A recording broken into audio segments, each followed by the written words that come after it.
sudah meninggal, saya sayang bener sama dia. Kirimin kulkas ke kuburannya Itu sama saja dengan tadi orang tenggelam di lautan dikirimi intan yang harganya 10 juta, tidak sampai. Begitulah kalau kebajikan yang kita tinggalkan dalam hidup, sudah mati pun kubur kita masih diziarahi orang. Tapi kalau jahat yang kita tinggalkan, boro-boro lah orang mau doa lewat dekat kuburan kita juga serem. Tuh bajingan dulu mati dipendem di situ tuh. Jangan lewat situ, ntar kesurupan, jangan. Lewat saja orang ngeri. Konon lagi membacakan Fatihah dan mengirimkan doa. Hidup pada hakikatnya adalah kesempatan untuk berbuat baik. Maka sekali kesempatan itu diberikan, manfaatkan dengan sebaiknya. Sebab kesempatan kedua tidak akan pernah ada. Kesempatan berbuat baik di sini, di akhirat sudah pembalasan namanya. Sekali kesempatan itu dicabut, dia tidak akan pernah dikembalikan lagi. Kata Iqbal, hidup tidak mundur ke belakang, Bung. Berhenti diinjak orang, mundur hancur. Tidak ada kata mundur dalam hidup ini. Berhenti diinjak orang, mundur kecebur. Tidak ada kata lain. Harus maju dalam kehidupan, dalam artian yang positif. Hidup adalah kesempatan untuk mengumpulkan kebajikan yang sebanyak-banyaknya. Di situ nilai daripada manusia. Sekarang ini memang nggak kelihatan kok, orang yang banyak pahala sama yang banyak dosa nggak kelihatan kok. Barangkali kalau habis bikin dosa palanya pada benjol, mungkin orang takut sama dosa. Tapi sekarang sama saja, orang yang banyak dosa dengan yang nggak banyak dosa jalan bareng dari belakang, sama, nggak kelihatan beda. Tapi ada waktunya di mana pahala memegang peranan, di mana dosa diperlihatkan. Sama saja kalau kita bawa mobil siang, lampu kan nggak begitu berfungsi. Apa lalu bilang, alah ini lampu berat-beratin, copot-copotin aja dah. Tidak perlu begitu. Kenapa? Pada suatu saat malam senja akan datang. Bila matahari terbenam, senja pun datang, gelap mulai merayap, disitulah baru terasa perlunya lampu. Pahala begitu. Sekarang orang yang nggak ada pahalanya nggak kelihatan dalam kehidupan. Tapi pada suatu saat senja kehidupan akan datang. Ajal merenggut nyawa, malam merayap, dan hidup mulai diliputi kegelapan di alam barzah. Dikala itu kalau nggak punya lampu, alangkah malangnya kita. Sebab amal yang baik, kata Nabi, di alam barzah itu akan diciptakan menjadi perempuan yang cantik menemani kita. Amal yang jahat akan menjadi orang yang paling jelek nemenin kita. Udah di tempat gelap yang nemenin jelek.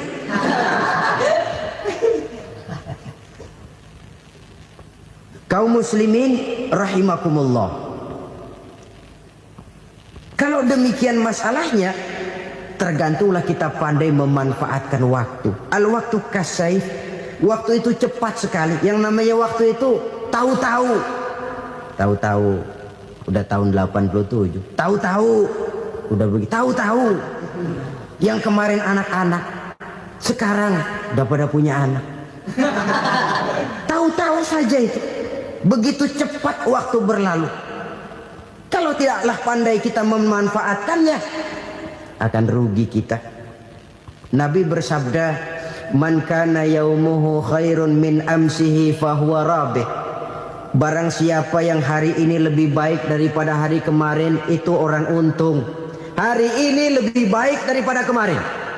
Bulan ini lebih baik dari bulan kemarin. Tahun ini lebih baik dari tahun kemarin. Itu orang yang beruntung.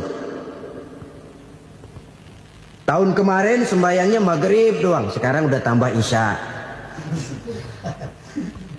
Tahun kemarin cuman Idul Fitri aja ngancem bener, sekarang udah tambah Jumat, lalu tambah lagi maghrib, tambah lagi isya, dan selanjutnya. Hari ini lebih baik daripada kemarin, itu orang yang beruntung.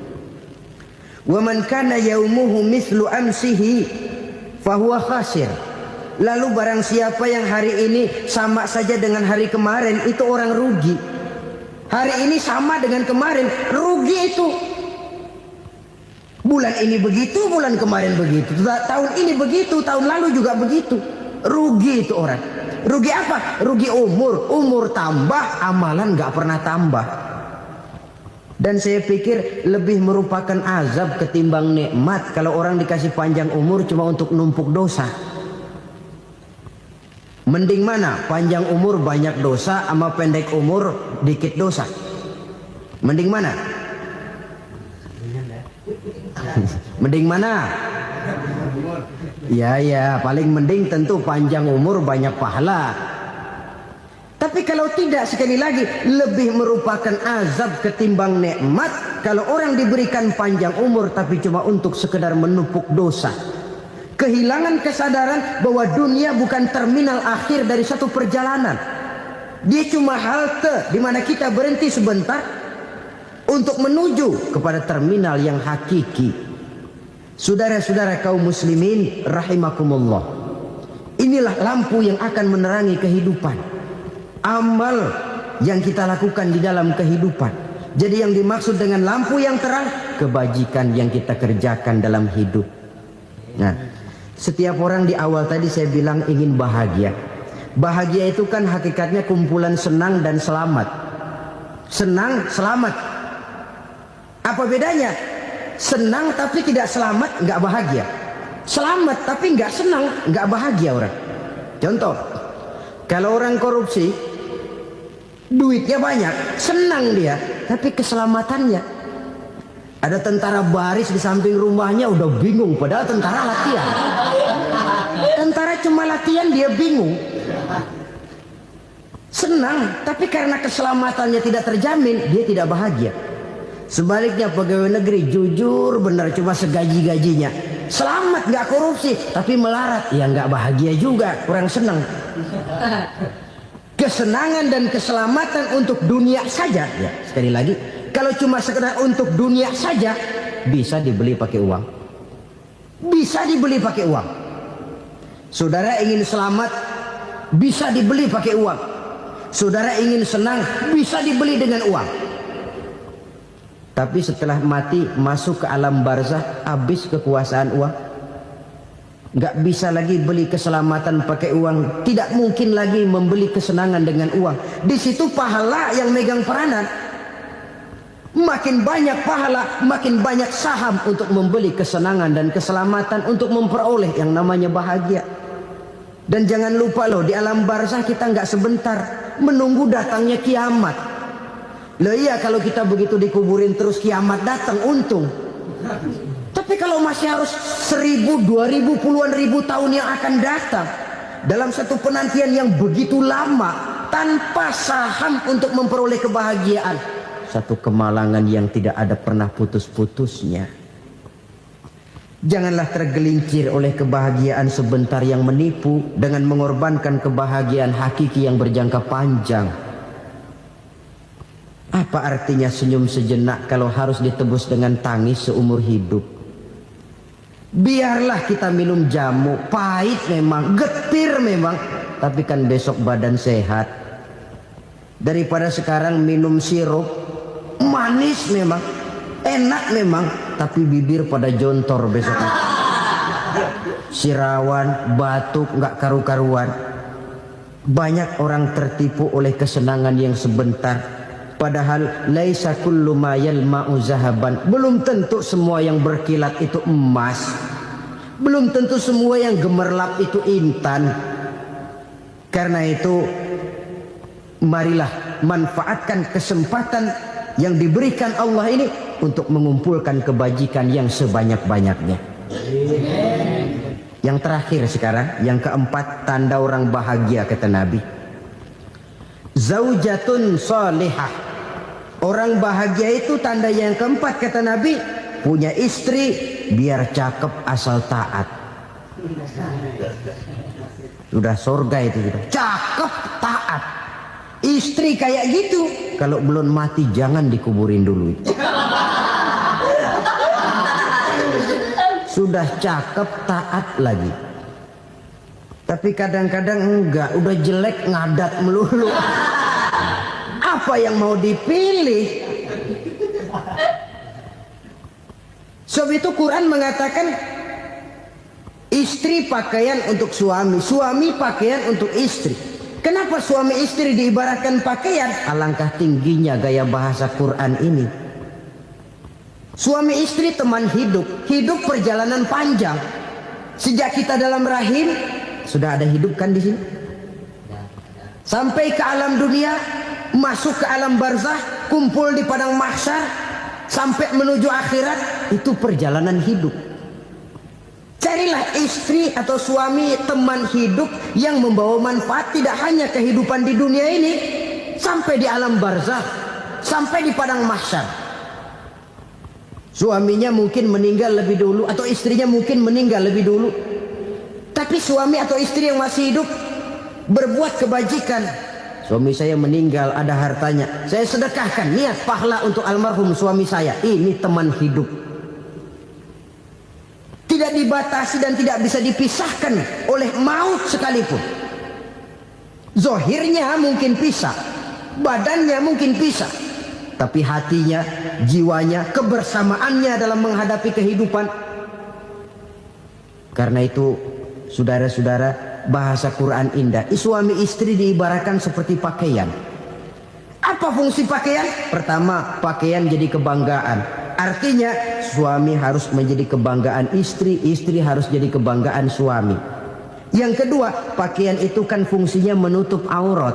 Artinya sesama suami istri harus saling menjaga kekurangan masing-masing.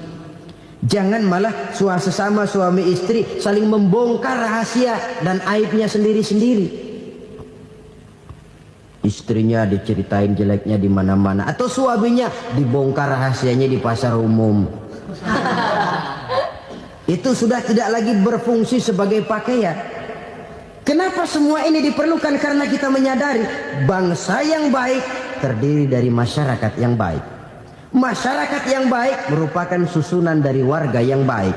Warga yang baik adalah terdiri dari rumah tangga yang baik. Dan rumah tangga yang baik merupakan susunan dari pribadi yang baik. Dari situ langkah dimulai. Membangun satu bangsa yang baik diawali dengan membangun rumah tangga yang baik, dengan menciptakan pribadi-pribadi yang baik.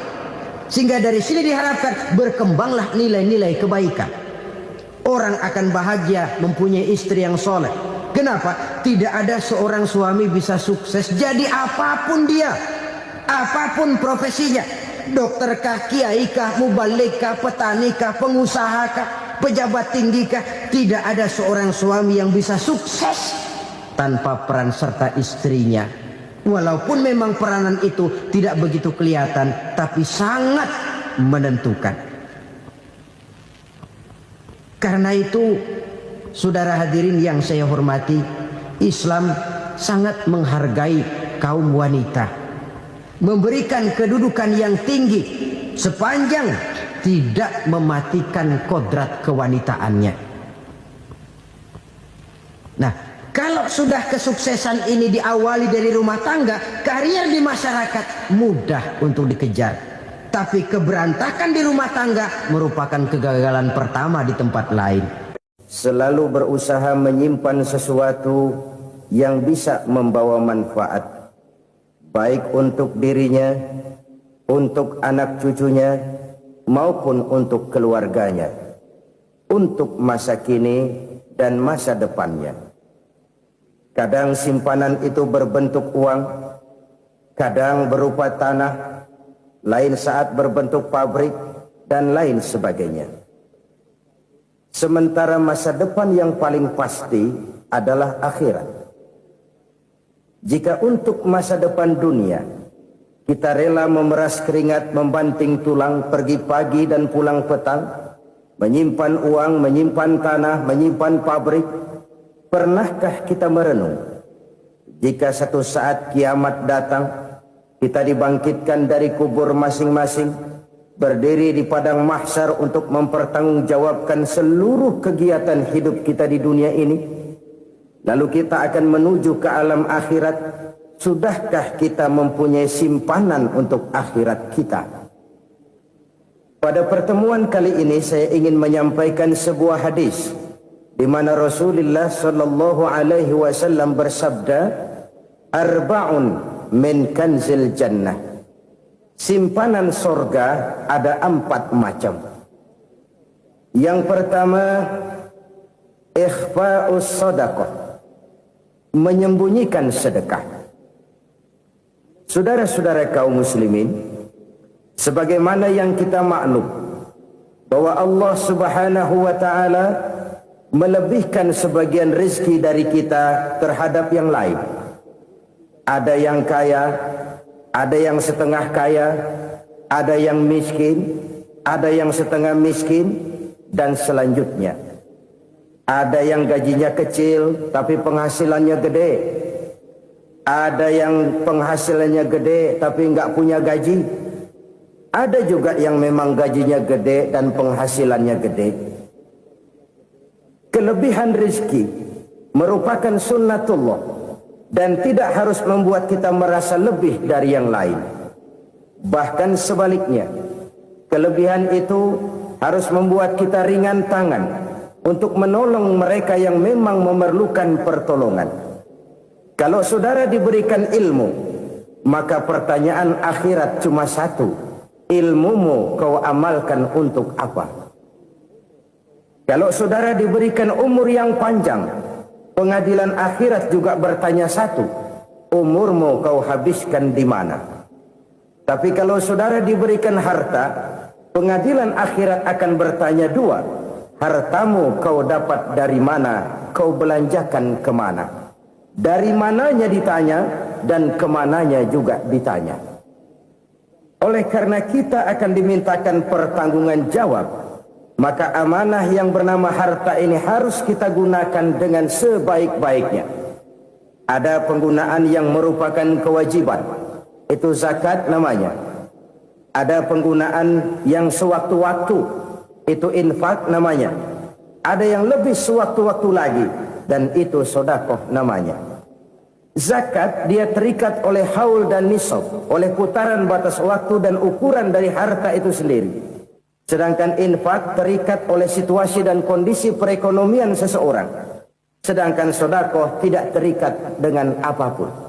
Dalam kondisi seperti apapun kita bisa melakukan sedekah dengan yang terkecil sekalipun. Sampai-sampai Rasulullah sallallahu alaihi wasallam mengajarkan, la tahqiranna minal ma'rufi syai'an walau an talqa akhaka biwajhin talik. Atau ada hadis, tabassumuka fi wajhi akhika laka sedekah. Senyumanmu kepada temanmu adalah sedekah. Jadi untuk melakukan sedekah tidak harus dalam berbentuk uang. Dengan ilmu kita bisa sedekah. Dengan tenaga kita bisa bersedekah, dengan pikiran kita bisa bersedekah, bahkan senyum kepada teman itu pun sedekah. Jadi kalau sedekah dengan uang memang belum punya uang, nyengir aja banyakin. Itu asal pada tempatnya, jangan lalu ketemu tiang listrik cengengesan. Tentu tidak pada tempatnya dan tidak wajar. Nah, sedekah yang paling dicintai Allah adalah sedekah yang disembunyikan. Artinya jauh dari sifat riya. Kan kadang-kadang ada orang sedekah itu disebutkan namanya. Apa tidak bagus? Kalau memang niatnya ikhlas, ya bagus-bagus saja. Untuk memberikan sugesti kepada yang lain. Si Fulan bin Fulan nyumbang sekian, diumumkan. Boleh kalau niatnya untuk memberikan rangsangan kepada yang lain supaya dia menyumbang lebih besar dari orang tadi. Tapi kalau itu mendatangkan riya, maka sedekah yang paling dicintai Allah adalah sedekah yang disembunyikan. Tangan kiri saja tidak tahu apa yang diberikan oleh tangan kanan. Sedekah yang dilakukan dengan ikhlas akan merupakan perbendaharaan surga, tersembunyi dari pandangan orang lain, tidak seorang pun tahu. Karena memang sikap yang baik adalah melupakan kebaikan dan mengingat kesalahan. Itu salah satu ciri orang bahagia. Orang yang selalu mengingat kesalahannya dan berusaha melupakan segala kebaikannya. Kalau dia akan berada kebaikan, dia tidak bisa ikut, dia merasa rugi karena dia merasa belum pernah berbuat baik. Tapi kalau akan melakukan kesalahan baru, dia ingat kesalahan yang sudah-sudah, sehingga terhalang baginya untuk melakukan satu kesalahan baru. Demikianlah saudara-saudara, bahwa Allah melebihkan rizki sebagian kita dari yang lain, agar terjadi tolong menolong dalam kehidupan ini. Jadi kesenjangan yang nature, kesenjangan yang alami, itu sunnatullah. Ada yang kaya, ada yang miskin, ada yang kelas menengah. Nah, kenapa lalu sekarang kita berusaha mengentaskan kemiskinan? Oleh karena adanya kesenjangan struktural. Kalau yang kaya bisa semakin kaya, kenapa yang miskin tidak bisa naik jadi ikut sedikit kaya? Sebab pada dasarnya Islam adalah agama yang sejak turunnya sudah berupaya memerangi kemiskinan. Bahkan dikatakan kemiskinan itu mendekatkan kepada kekufuran. Orang kalau miskin udah dekat banget sama kafir. Gampang menjadi kafir. Berapa banyak saudara-saudara kita yang oleh karena soal perut, oleh karena soal materi, terpaksa meninggalkan dan menanggalkan akidahnya. Menjual petunjuk yang diberikan Allah dengan kesenangan dunia yang cuma sebentar ini. Na'udzubillah, summa na'udzubillah. Jadi makin kita sembunyikan satu sedekah, semakin banyak perbendaharaan kita di surga. Sedekah yang paling dicintai Allah adalah sedekah yang disembunyikan. Malahan ada seorang sufi, dia punya kebiasaan kalau pergi sholat Jumat dia bawa uang, itu uang dia taruh di bawah tikar masjid. Dia niat sedekah kepada siapa saja yang nemuin itu duit. Maksudnya apa? Supaya yang nemuin nggak tahu siapa yang punya duit. Demikian dia saking ingin menyembunyikan sedekahnya. Karena sifat ria itu bisa memakan amal kita sendiri. Ria itu termasuk menyebut-nyebut kebaikan kita. Orang yang suka nepuk dada, sedikit-sedikit ngitungnya kalau nggak gua. Tuh kalau nggak gua tuh. Tuh yang belas itu, kalau nggak gua. Iya, kalau nggak lu kenapa emang? Orang yang suka menepuk jasa. Tuh, biasanya memang begitu, saudara-saudara. Kalau perang lagi berkecamuk, orang nggak sempat ngaku jadi pahlawan. Tapi begitu perang selesai, yang kagak kenal bedil ngaku pahlawan. Mas. Itu sesuatu yang biasa. Oleh karenanya, orang-orang yang ikhlas dalam bersodako, disembunyikannya sodako itu, Allah cinta betul. Malahan ada hadis memberikan jaminan, inna sodakotal mar'il muslimi tazidu fil umri wa tadfa'u mitata su'i. Sesungguhnya sedekahnya seorang mukmin tazidu fil umri, bisa menambah umur panjang. Wa tadfa'u mitata su'i, dan menyelamatkan manusia dari mati secara su'ul khatimah. Jadi siapa yang kepengen panjang umur, banyaklah sedekah. Yang bosan hidup, pelit terus. Sedekah menambah panjang umur dan menyelamatkan manusia dari mati secara su'ul khatimah. Pak, katanya umur itu nggak bisa ditambah, nggak bisa dikurangin. Kapan? Kalau ajal sudah datang. Fa idza jaa ajaluhum la yastakhiruna sa'atan wa la yastaqdimun. Kalau ajal datang tidak bisa dimajukan, tidak bisa dimundurkan. Itu kalau ajal sudah datang. Tidak bisa lagi umur ditambah dikurangi, sudah datang. Tapi kalau belum datang, itu kan haknya Allah. Mau ditambah, mau dikurangi, hak prerogatif Allah. Sebagai pencipta manusia, Allah maha kuasa dan maha mampu. Sedekah ini menambah panjang umur dan menyelamatkan manusia dari mati secara su'ul khatimah. Itu orang mati kan sama ya, kondisinya mati, nggak nafas. Tapi hakikat mati kan lain-lain. Ada yang mati itu husnul khatimah, baik akhirnya. Misalnya lagi ngaji mati, lagi sholat mati, lagi sedekah mati. Ini yang dinamakan dengan husnul khatimah, baik di akhirnya. Sebaliknya ada yang su'ul khatimah, jelek di akhirnya. Ini yang jadi catatan akhir. Lagi nyekek botol, mampus. Lagi banting kartu modar. Su'ul khatimah, jelek pada akhirnya. Sedekah menyelamatkan manusia dari mati secara su'ul khatimah. Dan kita semua kepengen mendapat husnul khatimah, jauh dari su'ul khatimah. Oleh sebab itu yang bisa menyelamatkan kita dari penyakit itu antara lain adalah sedekah yang disembunyikan, yang dikerjakan dengan ikhlas karena Allah, tidak karena kepengen dipuji orang, tidak karena ingin dikatakan orang pemurah. Sebab orang dermawan itu orang yang memberi tanpa harus diminta. Kalau masih harus diminta, ya belum dermawan namanya. Masih harus diminta. Kalau nggak diminta, ya tulus. Lolos, polos. Saudara-saudara kaum muslimin rahimakumullah. Harta adalah amanat dan akan kita pertanggungjawabkan. Allah melebihkan rizki sebagian kita dari yang lain agar kita saling tolong menolong, bantu membantu. Nabi janjikan siapa yang meringankan beban saudaranya muslim di dunia, Allah akan meringankan bebannya di akhirat nanti. Sebuah jaminan dari baginda Nabi. Si orang yang kita bantu barangkali tidak bisa membalas, Allah yang akan membalas lewat jalan lain yang tidak pernah kita sangka-sangka. Ada orang tanya, Pak, ini ada orang nyumbang masjid sambil marah-marah, bagaimana? Saya bilang sumbangannya aja ambil, marahnya jangan. Marahnya jangan diambil, itu urusan dia. Saudara-saudara kaum muslimin rahimakumullah. Umat Islam ini kan umat yang punya potensi besar. Kadang kita merenung, kenapa kadang-kadang pembangunan masjid kok lambat sekali? Kalau hotel hari ini peletakan pertama, bulan depan peresmian.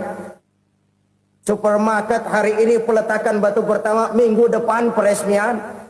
Tapi kalau sudah yang namanya masjid, kadang-kadang peletakan batu pertama sekaligus jadi batu terakhir. 3 tahun, 4 tahun, campur nebar jalak di jalanan, duit dijaring kayak ikan sepat. Apa tidak ada orang Islam yang kaya? Banyak. Apa tidak ada pengusaha muslim yang jadi konglomerat? Ada.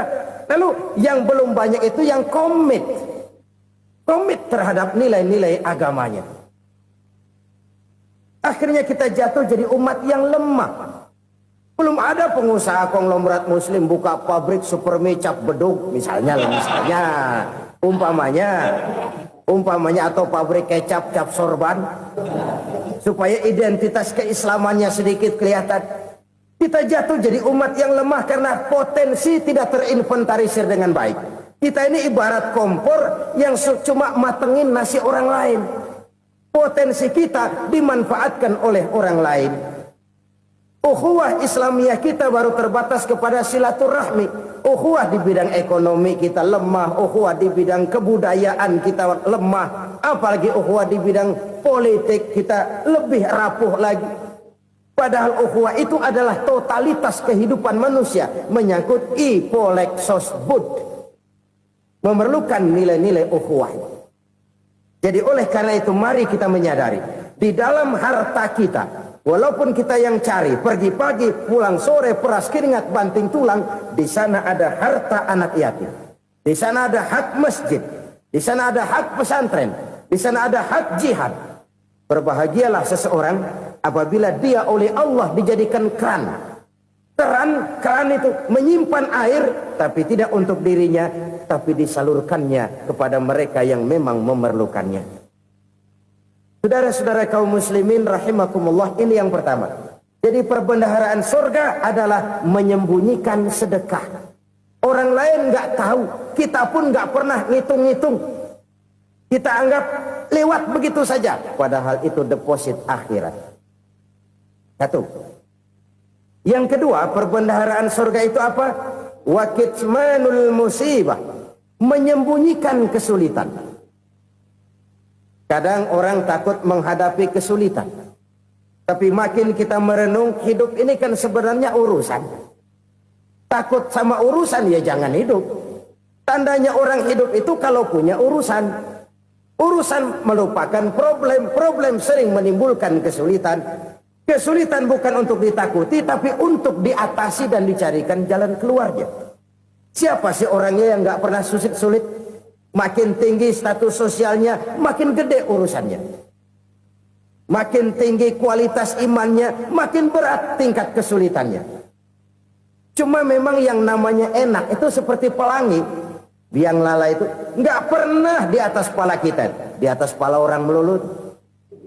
Lu sih enak lu, kata kita. Dia juga bilang, yang enak kan lu. Pelangi itu nggak pernah di atas kepala kita. Kata tukang beca, aduh enak ya naik Mercy. Kata tukang beca, apa yang di dalam mobil Mercy? Aduh enak bener tukang beca, di jok ngeringkuk ngorok pules bener. Saya kamar pakai AC sejuk, tempat tidur sutra empuk, alga spring bed, gula kulik nggak bisa pules kalau belum minum Valium, belum tidur. Enak bener tukang beca, di jok ngorok nggak tahu wetan kulon.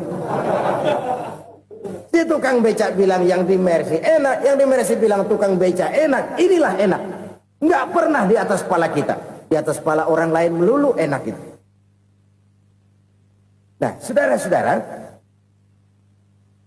yang merupakan perbendaharaan surga itu orang yang bisa menyembunyikan kesulitan, baik pribadi ataupun rumah tangga. Nih terutama rumah tangga yang jadi soalnya. Kadang-kadang kita ini kalau senang, sebaliknya kalau senang kita diam, kalem aja, cuek. Banyak banget duit kita bawaan, diam aja udah. Malah ketemu orang takut. Tapi begitu susah, sekampung tahu. Padahal Nabi mengajarkan perbendaharaan surga itu menyembunyikan musibah, menyembunyikan kesulitan. Kalau enak, cerita sama orang-orang. Kalau nggak enak, rasain sendiri, tekan sendiri, atasin sendiri. Kita kan sebaliknya. Senang kita diam, asal lagi susah, paling tidak kita nyari teman buat cerita kesusahan. Siapa orangnya yang nggak pernah susah? Cuma soalnya bagaimana kita mengatasi kesusahan itu sendiri. Begitu juga misalnya kalau orang sudah berumah tangga, itu orang tuanya harus menjadi tempat dia cerita yang enak-enak saja. Yang nggak enak rasain berdua, selesaikan berdua, atasin berdua. Jangan dibalik. Asal senang diam, giliran susah saja. Maknya laporan. Terbalik. Bisa menjaga security informasi. Maka nama bayam keluar diam, malah seluitan. Enak amat lo makan daging ayam. Security informasi. Saudara-saudara kaum muslimin rahimakumullah. Ujian yang terberat itu yang pernah diberikan kepada para nabi, para rasul, para aulia, para ulama. Makin tinggi keimanan, makin berat bentuk kesulitan. Ayo saya kemukakan satu contoh saja. Ada seorang nabi yang kaya, nabi kaya, namanya Nabi Ayub. Iblis kalau orang begini kan keki, ibadahnya rajin, kaya. Nah, yang kayak begini susah digodain. Kalau ibadahnya rajin, miskin, kali bisa disogok. Sini imannya mantap, ibadahnya rajin, kaya, nabi lagi. Oh, tapi namanya iblis, nggak kurang akal. Laporan, Tuhan, kenapa Les? Ya ini bahasa saya, bahasa Qurannya sih nggak gitu. Itu hambamu yang namanya Ayub, dia rajin ibadah cuma karena dikasih kaya aja. Coba kasih miskin dia, berhenti dia sembahyang. Ah, kamu bisa aja. Saya tahu Ayub itu hambaku yang ikhlas. Saya buktiin Tuhan, silahkan. Dibuktiin lah, iblis turun ke alam ini. Yang mula-mula dia lakukan, dia rusak sawah ladang Nabi Ayub. Dia binasakan binatang ternak Nabi Ayub. Sehingga dalam waktu singkat, jatuhlah Nabi Ayub dari orang paling kaya jadi orang paling miskin. Beliau masih ibadah di mihrab dalam masjid. Datang iblis. Saudara Ayub, ya. Lagi ngapain? Ibadah. Nyembah Allah, nyembah Allah. Oh, percuma. Kenapa? Tuhan yang ente sembah nih, dia udah bikin miskin ente. Sawah ladang ente hancur lebur, binatang ternak binasa. Sekarang ente jadi orang paling miskin. Ngapain nyembah Tuhan kayak begitu? Tekor. Udah berhenti dah ibadah, berhenti ibadah. Ini iblis sama Tuhan laporannya lain, yang dikerjakan kepada Nabi Ayub juga lain. Benar begitu iblis kata Nabi Ayub? Iya, sawah ladang saya habis, buras. Binatang ternak saya binasa, binasa. Saya miskin, bangpak. Apa jawab Nabi Ayub? Bukan innalillahi, ya ini hebat. Alhamdulillahillazi a'tani wa akhza minni. Segala puji bagi Allah yang telah memberikan harta kepada saya dan sekarang mengambilnya lagi. Alhamdulillah. Allah yang ngasih, Allah yang ambil. Itu mah urusan Allah. Iblis cuman ibadah jalan terus, sujud lagi Nabi Ayub. Iblis seleher gondok banget. Dasar Nabi nggak mempan dia apa-apain. Miskin malah alhamdulillah. Allah yang ngasih, Allah yang ngambil. Jadi kalau kita tidak komit, kita tidak terikat kepada kaya, miskin, senang, susah, apa yang bisa bikin kita susah? Jadikan kekayaan, kemiskinan, jadikan senang susah sebagai anak buah yang bisa kita atur. Jangan kekayaan ngatur kita, jangan kemiskinan ngatur kita. Kita yang harus mengatur mereka. Senang susah, kaya, miskin, bahagia, sengsara, jadikan itu anak buah yang bisa kita atur. Kalau sekarang kita kaya, lain saat boleh jadi kita miskin, semiskin-miskinnya. Allah yang ngasih, Allah yang ngambil. Tenaga mana yang bisa menghalangi? Ibadah jalan terus. Iblis makin gondok. Dasar Nabi loh. Akhirnya apa? Nabi Ayub dikerjain, diberikan penyakit. Demikian fatal penyakitnya. Bayangin, udah miskin sakit. Masya Allah. Miskin sakit. Sakitnya nggak lama, kira-kira 16 tahun. Istrinya 3, 2 mental minta ceraiin. Ngerawatin laki bengek begini. Senang belum tentu, susah udah pasti nih. Cerai aja, cerai dah. Cerai.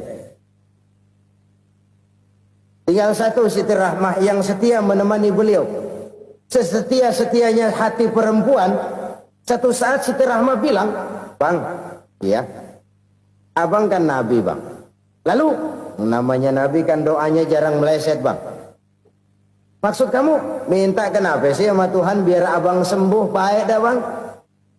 Siti Rahmah, iya. Saya sakit berapa tahun sih dah? 16 tahun bang. Sebelum ini saya sehat berapa tahun? Ya kira-kira 60 tahun bang. Nah coba ente banding-bandingin Rahmah. Saya dikasih sehat 60 tahun. Dikasih sakit 16 tahun. Sudah nggak sabar mau doa kepada Allah minta sembuh. Saya malu kepada Allah. Diuji dengan yang luar biasa seperti ini, tidak mengganggu stabilitas kehambaannya. Dia tetap menghamba kepada Allah Subhanahu wa ta'ala. Saudara-saudara kaum muslimin rahimakumullah. Kunci menghadapi kesulitan itu apa? Allah jelaskan dalam satu ayat, wa basyiris sabirin alladzina iza asabathum musibah qalu inna lillahi wa inna ilaihi raji'un. Gembirakan orang-orang yang sabar. Siapa mereka itu? Yang apabila mendapat musibah mereka kembali kepada keyakinan dasar. Segalanya dari Allah dan segalanya akan kembali kepada Allah. Ini konsepsi dasar dari sikap muslim dalam menghadapi berbagai kesulitan. Segalanya dari Allah, segalanya akan kembali kepada Allah. Kalau ini sudah kondisi dasarnya, maka kita akan lapang menghadapi kenyataan bagaimanapun pahitnya. Apakah itu namanya miskin? Apakah itu namanya sakit? Bahkan maut sekalipun. Maut sekalipun. Segalanya dari Allah, segalanya akan kembali kepada Allah. Ini sikap hidup, bukan sekedar ucapan. Kita kadang-kadang menjadikannya sebagai ucapan.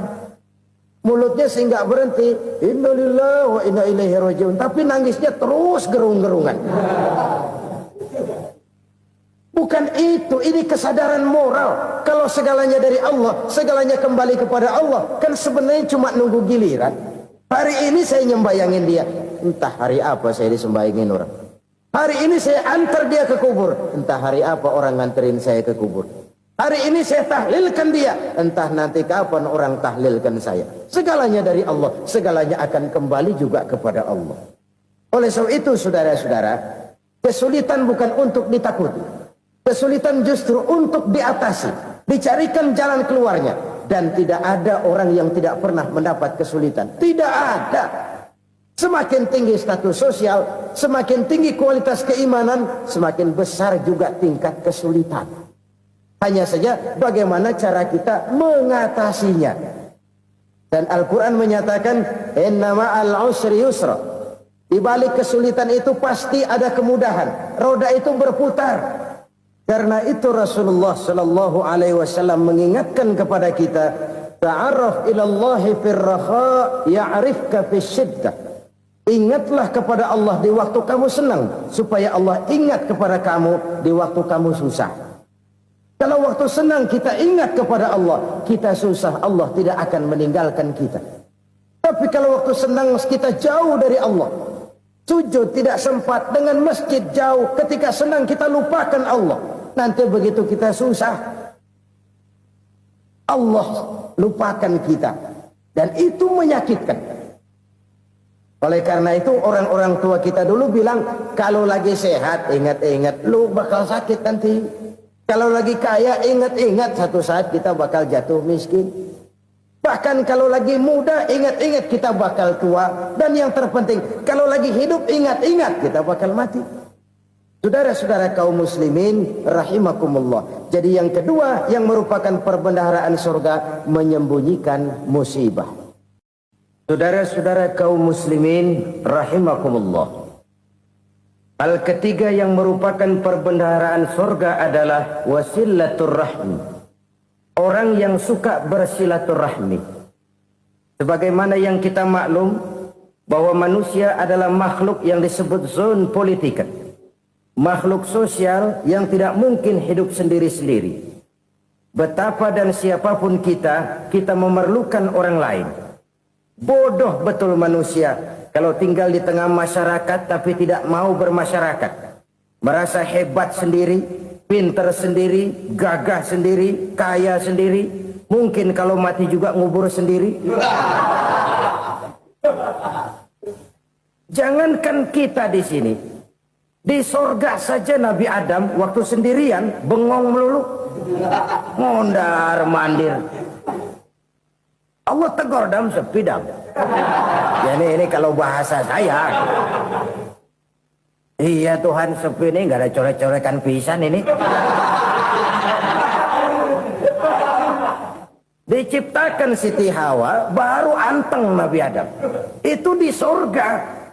Cobalah. Umpamanya saudara tinggal di Jakarta nih. Kayak bener. Apaan aja di Jakarta punya saudara dah. Jembatan Semanggi ambil. Monas Buntel bawa pulang. Hotel-hotel ambil semua.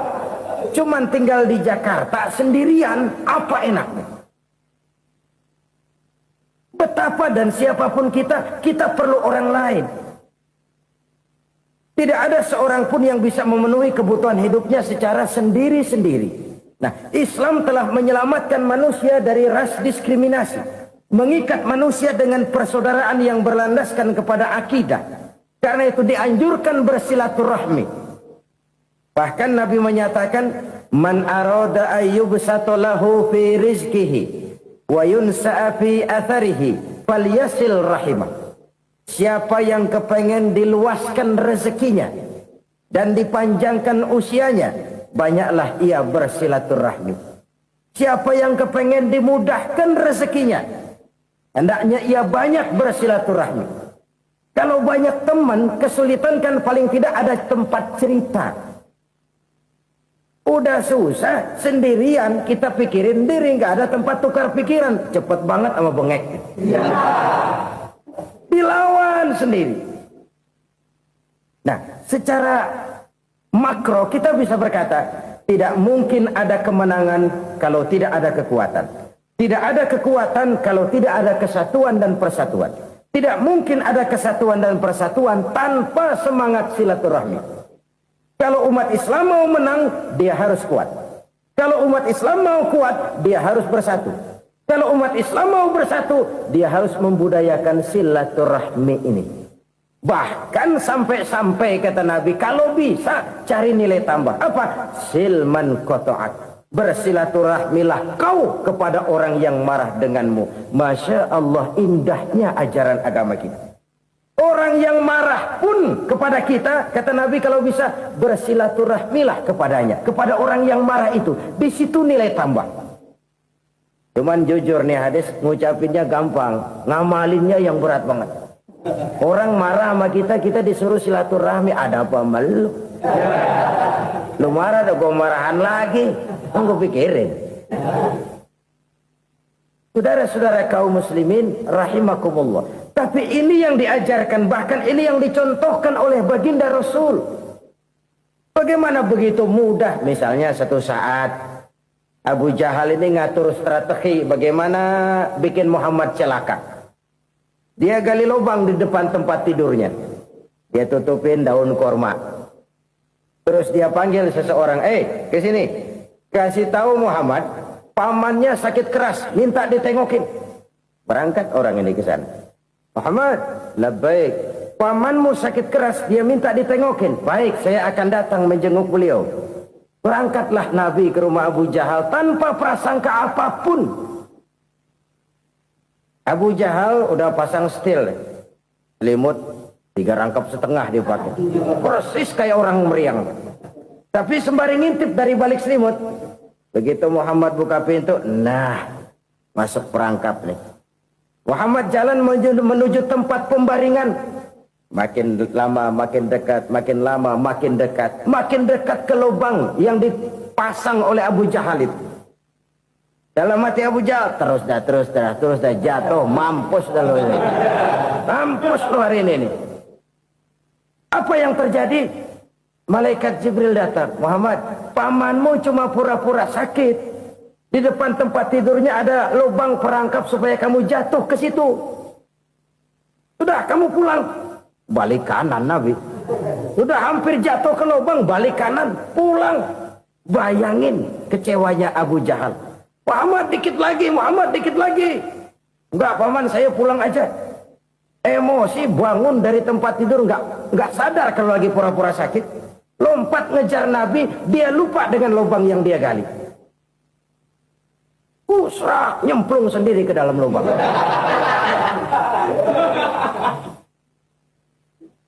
Nabi terus berlalu.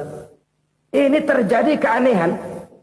Jatuh ke lubang yang dia gali itu sebenarnya nggak terlalu dalam ya, antara 3-4 meteran lah. Tolong, saya jatuh ke lubang ini. Datanglah pelayan-pelayannya itu. Angkat saya dari sini. Oh, yang ngulurin tambang.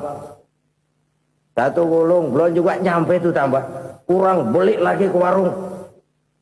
Sambung, ulur lagi, nggak juga bisa sampai. Wah, ini kerjaan Muhammad ini. Tolong, siapa salah seorang kamu ke rumah Muhammad, kasih tahu encangnya kecebur. Minta ditolongin. Sampaikan kepada Rasul. Kenapa? Pamanmu jatuh ke lubang, Muhammad minta tolong diangkatin. Tambang udah nyambung-nyambung nggak nyampe juga. Ya, nanti saya datang, saya tolong. Coba.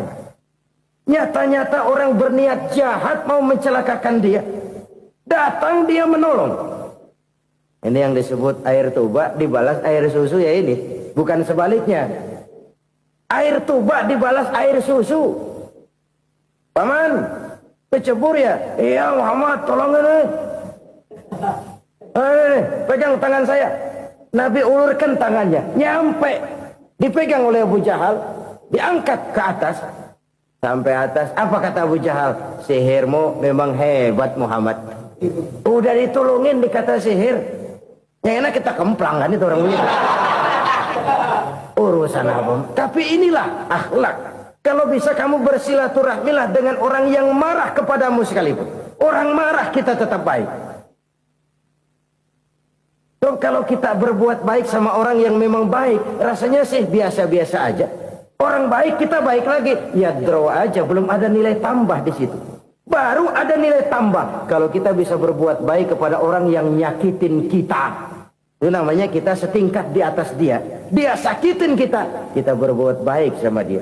Dia pelit sama kita baik sama dia. Dia marahin kita deketin dia. Di situ kita punya nilai tambah. Jadi siapa yang ingin diluaskan rezekinya, kata Nabi, dan dipanjangkan umurnya, hendaklah ia banyak-banyak bersilaturahmi. Sederhana sebenarnya silaturahmi, tapi silaturahmi membangkitkan semangat kesatuan dan persatuan. Kesatuan dan persatuan melahirkan kekuatan. Dalam matematika 1 ditambah 1 pasti 2. Tapi di tengah masyarakat 1 orang takut ditambah 1 orang takut, hasilnya jadi 2 orang setengah berani. Kenapa setengah berani? Karena udah berdua. Tadi pan takut sendirian. Kalau dia kumpul turu-turu takutlah jadi berani. Kita yang lemah, kita yang tidak berdaya, kita yang miskin, kalau mau kompak bersatu, apa yang nggak bisa kita kerjain? Apalagi tinggal di kota besar, pilihan cuma 2, bertahan atau minggir. Bertahan atau minggir. Untuk bisa bertahan harus mampu bersaing. Untuk mampu bersaing harus punya keahlian. Keahlian harus ditunjang dengan pendidikan, ditambah oleh kekompakan sebagai umat. Udah miskin mencar mulu, orang injek kita. Orang nggak pandang urusan apa yang malu. Oleh karena itu silaturahmi pada hakikatnya merupakan roh dari ukhuwah yang diajarkan oleh agama kita. Bagaimana Islam menyelamatkan masyarakat manusia dari ras diskriminasi, mengikat manusia, dan tidak ada persaudaraan yang lebih indah selain persaudaraan yang diikat dengan nilai-nilai akidah. Sepanjang orang di jalan Allah, itulah saudara kita. Keluar dia dari jalan Allah, selesailah persaudaraan sampai di situ. Karena itu, kalau ingin menyimpan sesuatu di surga, banyaklah bersilaturahmi. Datang ke rumah ini, datang ke rumah itu, dan lain sebagainya. Itu simpanan kita di akhirat nanti. Ini yang ketiga. Saudara-saudara, yang keempat, perbendaharaan surga itu apa? Wa qawlu la hawla wa la quwwata illa billah. Ucapan la hawla wa la quwwata illa billah. Ibadah kan ada yang berat, modalnya besar. Bangun masjid berat, modalnya besar. Bangun rumah sakit berat, modalnya besar. Ada ibadah yang berat, tapi modalnya ringan. Misalnya puasa. Puasa itu berat, mengendalikan nafsu. Kalau sekedar nggak makan nggak minum sih enteng, mengendalikan nafsu itu jihad terbesar. Tapi kan modalnya ringan, cuma niat saja. Ini ibadah berat, modalnya ringan. Ada ibadah yang ringan, modalnya juga enteng. Seperti termasuk ucapan la haula wa la quwwata illa billah. Tanpa sadar, la haula wa la quwwata illa billah. Nyelengin tuh di surga. Nyelengin, kita nggak terasa. Nyelengin simpenan akhirat. La haula wa la quwwata illa billah. Nyimpan lagi. Kaget. La haula wa la quwwata illa billah. Nyimpan lagi. Banyak simpenan. Walaupun sebenarnya yang dimaksud di sini adalah kesadaran batin. Bahwa tidak ada daya dan kekuatan kecuali Allah. Itu intinya. Kita memulai pekerjaan disunahkan baca bismillah, kan begitu. Apa itu? Kesadaran moral. Bahwa ini saya bisa kerjakan. Saya kerjakan ini dengan menyebut nama Allah. Kenapa? Kalau Allah tidak memberikan daya dan kekuatan, mana mampu saya kerjakan ini. Maka saya kerjakan ini dengan menyebut nama Allah. Bismillah. Kesadaran moral. Manusia hanya wajib berusaha, tapi nggak pernah wajib berhasil. Banyak hal-hal yang kalau kita renungkan secara rasio nggak mungkin, tapi jadi kenyataan. La haula wa la quwwata illa billah. Tidak ada daya dan kekuatan kecuali bagi Allah semata-mata. Kesadaran moral akan kelemahan dan keterbatasan makhluk bernama manusia. Kadang kita kagum dengan otak, tapi kita sering lupa sama yang bikin otak. Padahal bagaimanapun hebatnya otak, yang bikin otak pasti lebih hebat dari otak. Nggak percaya, silahkan otak-otakan. Inilah kecenderungan. Kita kagum dengan pesawat-pesawat mutakhir, bukan main, besi gede banget terbang itu. Alangkah hebatnya. Lalu apa yang bikin otak tidak lebih hebat dari itu semua? Kita puji laut, apa yang bikin laut tidak lebih hebat dari laut itu? La haula wa la quwata illa billah. Tidak ada daya dan kekuatan kecuali Allah. Apa yang bisa kita lakukan kalau tidak karena daya dan kemampuan yang diberikan oleh Allah kepada kita? Lahirlah sikap tawadu, rendah hati, tidak melonjak menjadi angkuh dan sombong, sadar akan kelemahan dan keterbatasan diri sebagai makhluk yang diciptakan oleh Allah Subhanahu wa taala. Jadi satu sisi ini ucapan yang berpahala, la haula, jadi wiridan.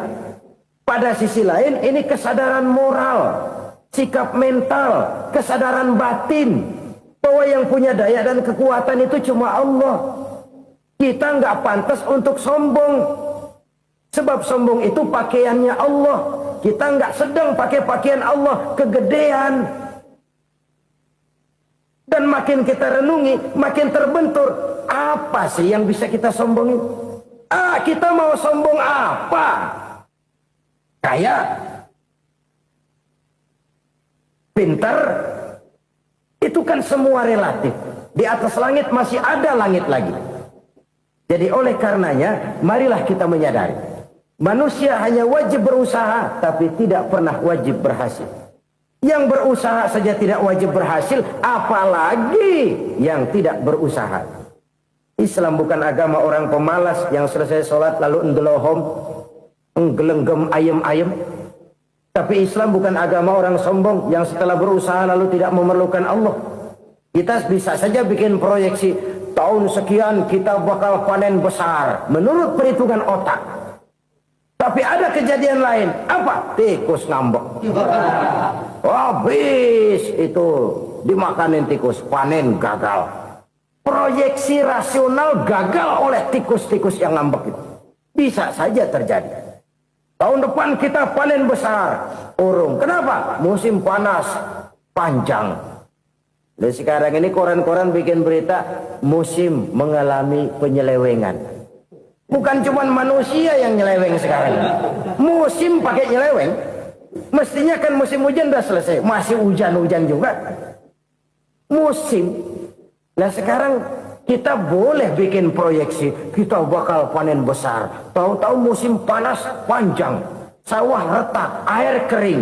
Cari teknokrat yang paling botak, suruh pendekin tuh musim panas. La haula wa la quwata illa billah. Inilah kesadaran moral. Saudara, saya teringat satu saat ada seorang konglomerat. Umurnya ya kira-kira 70-an. Satu saat dia ditanya oleh wartawan, "Pak, umur Bapak berapa sih?" "Ya paling 10 tahun." 10 tahun? 10 tahun? Anak Bapak berapa orang? Satu saja? Satu. Harta Bapak berapa? Ya paling-paling bangsa 7 juta kali. 7 juta? Iya. Pak, kenapa Bapak bohongi saya? Bapak punya buku biografi. Koran-koran, majalah-majalah banyak memuat cerita riwayat hidup Bapak. Saya tahu umur Bapak 70. Kenapa bilang cuma 7 tahun? Saya tahu anak Bapak 8. Kenapa cuma bilang 1? Saya tahu harta Bapak miliaran, mungkin triliunan. Pabrik di mana-mana, bank di mana-mana. Kenapa bilang uang Bapak cuma 7 juta? Nah, kata si konglomerat tadi, kamu benar, nak, kamu benar. Umur saya kalau jumlahnya memang 70, nak. Cuman ingat-ingat saya, baru 7 tahun terakhir ini saya sujud. Baru 7 tahun terakhir ini saya berusaha dekat dengan Allah. Saya laksanakan perintahnya, saya jauhi larangannya. 7 tahun inilah rasanya yang ada nilainya di hadapan Allah. Yang 63 tahun matong, kelabu, kelem umur gue. Habis untuk maksiat, untuk munkarat. Maka ketika ditanya tadi, umur saya 7 tahun itu. Oh begitu Pak. Oh iya. Lalu anak Pak. Anak Bapak kan 8. Kenapa bilang cuma 1? Nah, kalau jumlah hitungannya memang anak saya 8. Tapi dari 8 orang ini rasanya cuma satu nih yang bakal jadi buah hati, belahan jantung, pelanjut cerita, penerus sejarah, bakal jadi anak soleh yang akan mendoakan saya. Cuman satu rasanya anak saya ini yang bakal jadi buah hati saya, besar-besaran saya, yang akan mendoakan di kubur saya, yang akan mendoakan di akhirat saya. Yang 7 orang mana? Masya Allah, yang satu tenggeng, yang satu nyekek botol ngolo, yang satu nggak karu-karuan. Makanya saya bilang satu anak saya yang akan bisa mendoakan saya. Oh begitu Pak. Iya. Nah harta Pak, harta Bapak kan triliunan. Pabrik Bapak di mana-mana. Uang Bapak hampir di tiap bank-bank besar. Kenapa bilang cuma 7 juta? Betul kau nak. Harta saya kalau jumlahnya memang miliaran, triliunan mungkin. Tapi yang saya ingat baru 7 juta tuh yang saya belanjakan di jalan Allah. Saya nyumbang masjid, saya santuni yatim piatu, saya bantu pembangunan pesantren, saya bantu pembangunan rumah sakit Islam. Itu yang akan saya bawa pulang ke akhirat, yang 7 juta itu. Yang triliunan itu nanti akan diperebutkan oleh anak-anak saya sebagai waris saya. Jadi harta saya 7 juta itu yang bakal nemenin saya di akhirat, yang akan saya bawa pulang jadi teman saya. Saudara-saudara kaum muslimin, jangan-jangan orang tua itu adalah kita-kita ini. Jangan-jangan kita-kita ini adalah orang tua itu. Jangan-jangan itu potret dari diri kita masing-masing. Dari sekian umur yang diberikan Allah, berapa tahun yang ada nilainya di hadapan Allah. Dari sekian anak-anak yang merupakan amanah, berapa yang akan mendoakan kita sebagai orang tuanya menjadi anak soleh. Dari sekian banyak harta yang diberikan Allah, berapa yang akan kita bawa pulang menghadapnya nanti, yang kita belanjakan di jalan Allah. Ini sebuah potret kehidupan. Karena itu kita kembali kepada la haula wa la quwwata illa billah. Kita wajib berusaha, kita wajib berikhtiar. Selebihnya segala daya dan kekuatan hanya milik Allah saja semata-mata. Satu kesadaran batin dari setiap pribadi muslim. Setelah ia berusaha dan berikhtiar, ia menyerahkannya kepada Allah Subhanahu wa ta'ala. Jadi satu sisi ini merupakan wiridan ucapan yang mengandung pahala. Pada sisi lain ini merupakan sikap batin dari seorang muslim di dalam ia menghadapi realitas kehidupan ini. Saudara-saudara kaum muslimin rahimakumullah. Kalau ini kita jadikan satu basis kehidupan, maka ini akan menyelamatkan manusia dari kemungkinan tergelincir menjadi orang yang lupa diri dan lupa darat. Sebab itu Imamul Ghazali berpesan, jadidis safinah fa innal bahra amiq. Wa khuziz zad fa inna safara ba'id wa khaffifil hamla fa innal hamla sadid. Perbarui selalu kapalmu karena lautan sangat dalam. Bawa bekal yang banyak karena perjalanan ini sangat jauh. Ringankan beban karena kebanyakan beban akan menyakitkan. Alangkah indah kalimat ini, alangkah dalam makna yang terkandung di sana. Perbarui selalu kapalmu karena lautan sangat dalam. Apa artinya ini? Jaga mentalmu baik-baik. Pelihara imanmu baik-baik. Karena hidup penuh cobaan. Seperti lautan.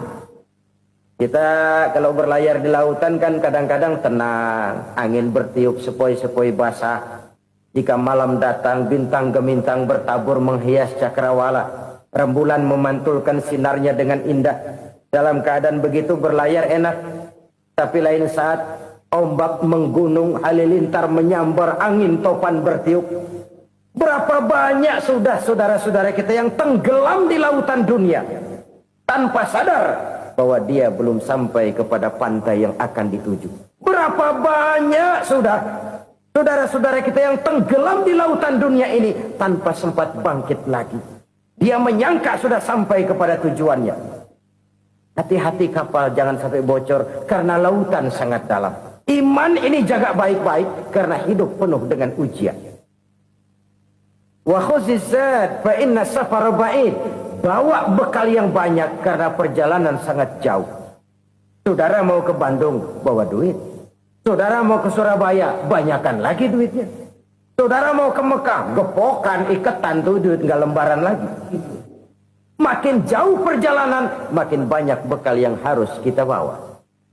Kalau saudara dari Jakarta mau ke Surabaya, kagak bawa duit berangkat juga, itu sih bukan berani namanya, nekat. Sampai Surabaya belum tentu, sengsara di jalan udah pasti. Kenapa? Nggak bawa bekal berangkat. Sama juga kita nih, misalnya belum sempat sembahyang, mati. Waduh, berani banget orang. Belum punya bekal, mati. Sengsara di jalan. Atau bekal tidak cukup. Dari Jakarta saudara mau ke Surabaya, bawa duit 500 perak. Paling jauh Cikampek nyampenya itu. Paling jauh itu. Antara jauhnya perjalanan dengan bekal yang saudara bawa tidak seimbang. Hidup ini perjalanan panjang. A walking tour. Dimulai dari alam arwah. Sebelum jasad diciptakan, roh diciptakan lebih dulu. Dari situ pindah ke alam rahim. Dari alam rahim pindah ke alam dunia. Dari alam dunia pindah ke alam barzah. Baru menuju akhirat. Satu perjalanan panjang. Kalau bekal tidak bawa, sengsara di jalan. Bawa bekal yang banyak karena perjalanan ini sangat jauh. Wa khaffifil hamla, ringankan beban karena beban itu cuma akan menyulitkan. Kalau bekal itu sih keperluan, tapi beban nggak kita perluin, cuma ngeberat-beratin. Apa ini beban? Dosa, kecurangan, kebatilan, kezoliman, ketidakadilan, kesewenang-wenangan. Itu akan jadi beban kita di akhirat. Alangkah celakanya, perjalanan panjang, bekal tidak bawa, beban kelewat banyak, alamat sengsara di jalan. Pahala tidak ada, dosa berlipat ganda. Na'udzubillah, summa na'udzubillah. Kalau kita rangkum nasihat Al-Ghazali dengan kisah si konglomerat tadi, kita akan mengambil kesimpulan. Pertama, bekal terbaik dalam menghadapi gejolak kehidupan ini tidak lain adalah iman. Yang kedua, pahala dan dosa. Dua hal kontroversial. Pahala adalah bekal, dosa adalah beban. Tapi kita sekarang kan tidak begitu terangsang kepada yang abstrak. Orang berlomba mencari yang konkret-konkret saja. Yang real. Kalau memang dosa, benjol dong. Kira-kira begitu. Kira-kira begitu. Persis orang Yahudi dulu. Orang Yahudi itu kan pernah minta kepada Nabi Musa. Ya Musa, lan nu'mina laka hatta narallaha jahrah. Musa, kami nggak bakal mau beriman kepada Allah kalau belum kami lihat Allah ada nongkrong di depan kami. Kalau memang Tuhan ada, taruh dong di depan kami. Mau yang konkret-konkret saja. Kalau memang dosa, benjol dong. Kalau memang pahala, berasa dong. Orang terangsang kepada yang real, yang konkret-konkret saja. Karena itu, untuk mengejar dosa, orang mau bayar. Tapi untuk mengejar pahala, walaupun tidak bayar, orang segan. Ini yang dikatakan oleh Nabi, kamu mengharapkan ke surga, tapi kamu berat melaksanakan sesuatu yang bisa membawa kamu ke surga. Kamu ingin jauh dari neraka, tapi tiap saat kamu lakukan perbuatan-perbuatan yang justru menjerumuskan kamu ke neraka. Idda'aitum an-najata minan nar wa ramaitum fiha anfusakum. Kamu ingin selamat dari neraka, tapi kamu lemparkan diri kamu ke neraka. Kamu ingin masuk surga, tapi berat sekali kamu melakukan perbuatan-perbuatan yang bisa menyampaikan kamu di surga. Saudara-saudara kaum muslimin rahimakumullah. Jadi hal keempat yang merupakan perbendaharaan surga adalah la haula wa la quwwata illa billah. Satu sisi ini merupakan ucapan yang memperberat timbangan akhirat. Pada sisi lain ini merupakan sikap hidup seorang muslim. Kesadaran batin yang sangat dalam bahwa tidak ada daya dan kekuatan kecuali Allah. Dan itu kita simbolkan pada saat memulai pekerjaan dengan Bismillah. Dengan menyebut nama Allah. Satu kesadaran moral. Saya hanya bisa melakukan ini karena diberikan daya dan kekuatan oleh Allah. Lahirlah sikap tawadu, rendah hati, tidak melonjak menjadi angkuh dan sombong. Saudara-saudara, sampai sini dulu jumpa kita kali ini. Semoga 4 perbendaharaan surga ini dapat kita lakukan, yang kelak akan merupakan bekal kita di kemudian hari nanti. Amin ya rabbal alamin. Terima kasih atas segala perhatian, mohon maaf atas segala kekurangan. Usikum wa iyaya bitaqwallah.